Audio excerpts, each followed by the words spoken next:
The Great Spirit is a Native American conception of a universal spiritual force that can be defined as a supreme being or God. Now, due to the similarities between the Native people's theology concerning the Great Spirit and the Christian concept of the one true God, led the colonizing European missionaries to use these shared belief systems as a way to convert the Native Americans to Christianity. However, before the Christian missionaries set foot on Native territory, the Lakota Nation used the word Wankan Tonka to identify a group of sacred spirits whose essence was mysterious and beyond human understanding. These beliefs later inspired debate, which suggested that the term Great Mystery was a more accurate definition of the concept of the Great Spirit. The late Native American activist Russell Means also promoted the translation Great Mystery over Great Spirit, and even professed that Lakota spirituality is not intrinsically monotheistic. The worship of the Great Spirit, or Great Mystery, was led by a type of holy man called a shaman. In the religion of the Native Americans, the shaman interacted with the spirit world through altered states of consciousness. In his initiation into the rites of this deep spirituality, the future shaman would undergo a trial where he would be faced with insanity and descend into darkness.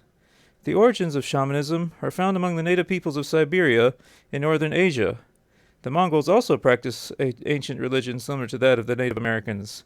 So, shamanism, along with the native tribes, must have entered America by way of the Bering Strait that is believed to have once connected Asia with North America, in the geographical vicinity of what we know today as northeastern Russia and northwestern Alaska. Many legends of the ancient peoples of America have survived to this very day, due mainly from an oral tradition which has been passed down from generation to generation. For example, in the religious tradition of the Matole, after creating the earth, God made one lowly Indian to wander through the flat, frosty wastelands. It was not until a great storm poured down that the world was finally completed. This would seem to echo the story of the flood found in the Bible. In fact, much of the creation stories found in Native American folklore hold to a flood legend. For in the myths of the East Pomo, the Great Spirit was called Marumda. After creating the earth, Marumda made deer, birds, rabbits, and women out of 4 feathers, and made men out of his own hair. However, the first generation of men were evil, so Marumda summoned the great waters to cover them, and only a few families survived the great flood. Marumda then instructed them to do better in the future. As we continue to compare the legends and beliefs of the Native Americans with the Bible and Christianity, both differences and similarities are found.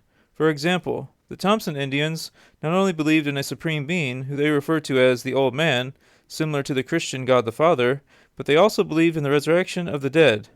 For as the Great Spirit, or Old Man, said, quote, "Soon I am going to leave the earth. You will not return again until I myself do.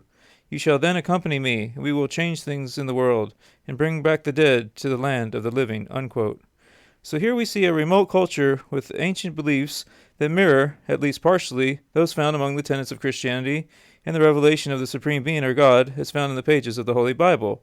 However, it is not exactly clear if all the native tribes believed in a universal resurrection, but the fact that at least one tribe did is indeed fascinating.